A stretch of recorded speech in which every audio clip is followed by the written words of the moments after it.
Narito na ang mga malalaking balitang Central Luzon ngayong araw. Higit kalahati ng COVID-19 ICU bed sa Central Luzon nananatiling okupado. Ilang manggagawa na aktuhang umaakyat sa matarik na billboard na walang safety harness. Mas mahigpit na protocol sa pagpasok sa Arayat, anong ipatupad. At weather monitoring app ng BFAR gagamitin ng mga mangingisda sa Dingulan. Pabingit Pampanga, magandang gabi Central Luzon. Si Nicolette Henston Quizon. Narito na mga naunguna at tuntuhang balita ng CLTV News. Nananatiling okupado ang higit sa kalahati ng mga ICU beds na laan para sa COVID-19 patients dito sa rehiyon. Atay sa datos ng Health Department, pumalo na sa 6,975 ang bilang ng aktibong kaso ng COVID-19 sa rehiyon. Datong ulat. Sa kabila ng pagluluwag ng ilang quarantine restrictions at panunumbalik sa trabaho ng ilan sa ating mga kababayan, patuloy naman na nananatiling okupado ang karamihan ng mga COVID-19 dedicated facilities sa Central Luzon. Sa datos ng Department of Health as of May 29, 2021, 68.38% o 304 out of 458 intensive care unit o ICU beds ang okupado. 61.35% naman o 930 out of 1,516 ang okupado sa mga ward beds. 46.67% o 1,128 naman sa 2,417 na isolation beds ang okupado rin sa kasalukuyan. Habang 143 sa 340 mechanical ventilators ang nagagamit sa buong rehiyon. Samantala, naitala sa 6,975 ang bilang ng aktibong kaso ng COVID-19 sa Central Luzon. Higit 99,000 na ang gumaling mula sa COVID-19 habang 2,587 naman ang bilang ng mga nasawi. JM De Jesus, CLTV News. Ngayong linggo ay dedesisyonan na ng Arayat IATF ang pagpapatupad ng no COVID-19 test, no entry policy dahil sa patuloy na paglobo ng kaso ng COVID-19 sa bayan. Ayon sa isinagawang assessment ng lokal na pamahalaan, galing sa labas ng Pampanga o mga outsider ang carrier ng virus sa bayan. Si Rainiel Pawid ang may report. Ongoing na ang dialogo sa pagitan ng local IATF at mga resort owner para sa napipintong implementasyon ng no COVID-19 test, no entry policy sa bayan ng Arayat, Pampanga. Naging maugong ang balita noong isang linggo kaugnay ng bagong polisiya dahil sa patuloy na paglobo ng bilang ng COVID-19 cases sa bayan. Sa oras na maipatupad lahat ng papasok na hindi taga Pampanga ay kinakailangan magpresenta ng negative antigen sa LIVA o RT-PCR test result. Batay sa May 30 COVID-19 Bulletin ng Arayat, 595 na ang kumpirmadong kaso sa lugar kung saan 82 ang aktibong kaso. Kabilang ang 5 empleyado ng mismong munisipyo sa mga naitalang bagong kaso sa lugar. Base sa COVID-19 tracking assessment na ginawa ng local IATF, nagmumula sa ibang probinsya ang carrier ng coronavirus sa Arayat. Kaya naman ang paglimita sa mga papasok sa bayan ang nakikita nilang solusyon. Kailangan na meron kang dala. Kasi pati namin may tinamaan na ibig sabihin magigpit ka na rin. Patuloy rin ang 30% capacity protocols para sa lahat ng higit 20 resort sa Arayat. 2 weeks straight din na magkakaroon ng disinfection sa buong bayan tuwing gabi. Skeletal working arrangement na rin ang umiiral sa munisipyo subalit wala umanong operasyon ang mapaparalisa. Hindi naman pwedeng isara yan. Nagpalagay na nga ng na plastic na bago ako pumasok, pausukan ka. Samantala kahit pa tumataas ang bilang ng COVID-19 cases sa munisipyo, tuloy ang kanilang operasyon at inilunsad ang bagong programa para sa mga senior citizen na may problema sa pagkuha ng kanilang centenarian financial subsidy. Sa tala ng Alagang Nanay Program Group, 3 senior citizen sa Arayat ang hindi pa nakakakuha ng 100,000 pesos na pinansyal na ayuda sa ilalim ng Provincial Ordinance 647. Ito yung mga nakatatanda na umabot na ng 95 years old pataas na may problema sa kanilang birth certificate dahil sa nangyaring sunog sa lumang munisipyo ng Arayat noong 1960s. Pero ang 6 na dekadang problema mukhang mabibigyang solusyon sa pakikipagtulungan ng LGU sa Philippine Statistics Authority. 2 101 years old at isang 102 years old ang nakatakdang tumanggap ng pinansyal na ayuda. Kumuha po sila ng joint affidavit sa mga kapitbahay na magpapatunay na yung magulang nila, lola nila, talagang taga-Arayat, hubog pinanganak sa Arayat. or yung mga anak niya na kahit na dalawa sa anak niya, magdala ng birth certificate po, magpapatunay na talagang sa kanya, siya yung 101 years old na matanda na papatunay. Bukod sa 100,000 pesos mula sa provincial government, karagdagang 100,000 piso rin ang kanilang matatanggap galing sa national government. Ilulunsad din ang pharmacy pantry sa Arayat kung saan bahay-bahay na ang pamamahagi ng gamot at supplement para sa mga senior citizen. Ngayong linggo nakatakdang magsimula ang programa na suportado ng provincial government. Kung may sakit yung mga magulang matanda, pwede naman po sila dahil may office kami na nakalaan sa munisipyo at may mga staff din na tumutulong para mabigyan ng financial assistance. Tsaka kung kinakailangang ma-hospital sila, kami po mismo ang magdadala sa hospital, sa public hospital lang po. Sa kasalukuyan, mayroong 10,000 senior citizen sa Arayat na patuloy na mas nangangailangan ng atensyon lalo na ngayong pandemya. Noong ikalawang linggo ng Mayo, lumabas na 1 sa kada 3 nakatatanda na sumasailalim sa swab testing ng Provincial IATF ay nagpositibo sa novel coronavirus.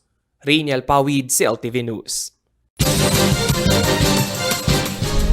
Sa pagbabalik ng CLTV News, ilang manggagawa na aktuhang umaakyat sa matarik na billboard na walang safety harness. At pagsamparang kaso sa politiko tuwing malapit ang eleksyon, isang puti raw ng harassment. Ayon yan sa eksperto. Para din nakatutok para sa iba pang mga naunang balita.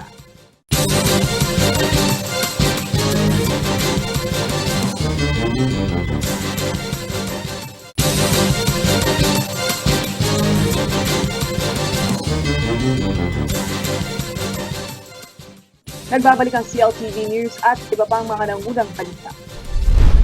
Pagmumultahin daw ng 50,000 piso kada araw na hindi pagsunod sa Occupational Safety and Health Standard ang mga employer na mahuhuli ng Department of Labor and Employment na nagpapabaya sa kaligtasan ng kanilang mga manggagawa. Ito ay matapos idulog ng CLTV News ang isang insidente na eksklusibong nakunan ng CLTV News team kung saan makikita ang ilang manggagawa na umaakyat sa isang billboard na walang kahit anong safety gears. May exclusive report si Paolo G. Santos. Isang makapigil hiningang eksena ang pumukaw ng pansin sa mga motorista at sa CLTV News team nitong gabi ng May 30 sa Jose Abad Santos Avenue, Ciudad ng San Fernando. Tila si Spider-Man kasi na umaakyat ang ilang manggagawa sa isang billboard na hindi man lang nakasuot ng safety harness. Halos nakababa na ang dambuhalang tarpaulin ng maispatan ng aming kamera. Pero malinaw sa kuha ng aming long lens video footage at maging sa drone shot na hindi nasusunod ang Occupational Safety and Health Standard ng Department of Labor and Employment o DOLE sa aktong ito. Sa gabing yon, tinangka ng news team na usisain sa pamunuan ng naturang gusali na kung saan nakapatong ang billboard at nagtatrabaho ang mga obrero pero hindi kami pinahintulutang makapasok. May paglabag sa batas ang may-ari ng billboard. Ito agad ang puna ni DOLE Region 3 Director Geraldine Pandillo nang aming ipakita ang mga larawan at video. Yun pong nakita natin at ng mga motorista na pag-work po on heights. Kung baga mataas po ito dahil billboard po ito, pagtatanggal po ng billboard o kung ano man po yung nakalagay sa billboard, ay kailangan po na merong safety harness ang mga tao na nakahook po sa lifeline para po hindi po ito magkaroon ng problema should there be yung bigla pong nag-trip siya or dahil ito po kasi hazardous po yung ginagawa ng tao. Direkta umanong may pananagutan ng may-ari ng billboard kung personal itong kumuha ng manggagawa para magbaba ng tarpaulin. At kung may kinumisyon naman na manpower agency, ay maaari din umano itong makasuhan. Maaari po kasing isang contractor, ngunit kung pagtanggal lamang po ito ng billboard, I would like to believe na kumuha po ng diretsong tao, diretso pong kumuha, direkta na kumuha yung may-ari ng billboard. Kasi po yung mga billboards, pag-aari po yan ng mga pribadong tao na siya po ang makukonsider natin na employer during that time. Kung hindi po siya kumuha ng contractor na magtatanggal nung billboard. Kung contractor naman po, ang empleyado nung mga taong nagtatanggal ng billboard, yung contractor. Paliwanag ni Direktor Panlilio, binibilang ang penalty kada araw sa isang employer na lumalabag sa occupational safety and health standard. Ito'y may multa na hindi bababa sa 50,000 piso. PPE itang harness. The harness is a part of the PPE. So, non-provision of PPE ita kanyan. So, papasok siya sa violation on non-provision of PPE. Alright. So, kaso usually when they bring down the billboards, 1 day lang yan eh. Yeah. So that will be a 50,000 peso administrative penalty. Iimbestigahan na raw ng DOLE ang naturang insidente. Hindi lamang ang nasa manpower services tulad ng construction, maintenance utility ang binabantayan umano ngayon ng DOLE sa pagpapatupad ng safety and health standard para sa mga manggagawa. Ngayong pandemya ay nakatuon din sila sa sumbong ng ilang manggagawa ng BPO company dahil sa reklamo na hindi pagpapatupad ng health and safety standard kaugnay ng COVID-19 prevention sa mga pasilidad. Dakal tamo kay construction, minsan kay BPOs, lalo na kasi closed na rin, closed establishment. They have to operate with air circulation being a problem because dapat marimlan because of the equipments that they're using, the computers. Then kareng small manufacturing companies, usually retang high risk establishment. Hanggang sa mga oras na ito ay sinusubukan pa rin ng CLTV News na kunin ang panig ng pamunuan ng naturang gusali. Nananatiling bukas ang tanggapan ng CLTV para sa kanilang kampo. Paolo G. Santos, CLTV News. Sa ibang balita, dapat raw na maging bulat ang taong bayan sa nagiging eskema ng mga trapo o traditional politicians na sa panahon ng campaign season tuwing eleksyon ay ginagawang tapunan ng putik ang Office of the Ombudsman para pasamain ang imahe ng isang kandidato.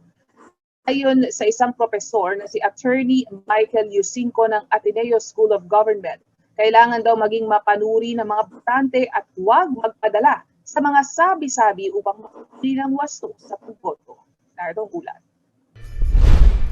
Dapat na maging pamilyar at mausisa ang botante na sa panahon ng kampanya ang estratehiya ng mga trapo o traditional politicians ay isasakto ang pagsasampa ng kaso sa isang kandidato para pasamain ang imahe nito. Ito ang paliwanag ni Professor Attorney Michael Yusinko ng Ateneo School of Government 9 na buwan bago ang campaign season sa national o itong darating na February 8, 2022 at 10 buwan bago ang simula ng kampanya para sa lokal na eleksyon o March 25, 2022. On that basis, yung harassment, kasi sa constitution natin nakalagay, bona fide candidates must be free from harassment. Nakalagay sa saligang batas natin yon sa Article 9. Sinabi ni Attorney Yusinko na nakalulungkot umanong isipin na nagiging estratehiya na ito ng ilang politiko na hindi lamang ang merito ng disqualification ng kandidato sa COMELEC ang isinasampang reklamo, kundi pati na ang iba't ibang kasong kriminal.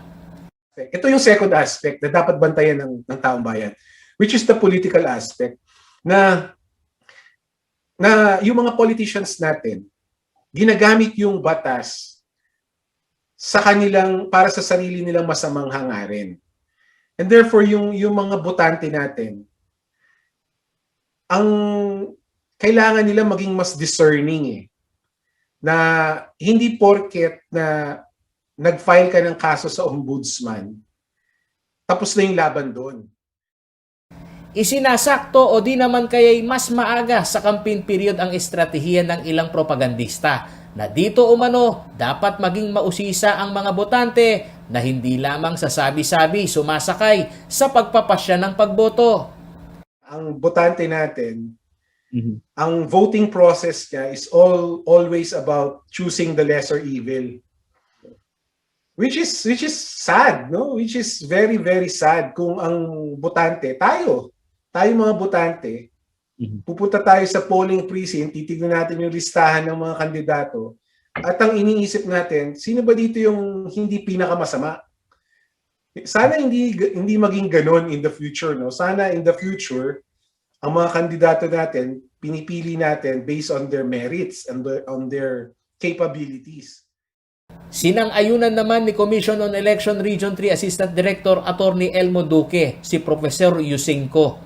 Ngunit paglilinaw niya na wala pang malinaw na palatuntunan ng COMELEC na nagbabawal na kasuhan ang isang kandidato tuwing campaign period. Wala naman, filing lang naman yan eh. Wala naman, anytime it could be filed, otherwise makuha sa prescriptive period. There are cases for election purposes when the filing of a case is allowed kasi siyempre kagaya ng disqualification, kagaya ng material misrepresentation, cancellation of certificate of candidacy. So may mga period na pinibigay ng batas natin. Sabi ni Duque na sa isang banda nagiging kasanayan ito ng ilang mga politiko na ang estratehiya ay ibaba ang kredibilidad ng mga kandidato. Paulo G. Santos, CLTV News. Sa pagbabalik ng CLTV News Weather Monitoring App ng BPAR, gagamitin ng mga mangingisda sa Dingalan. Magbabalik ang CLTV News.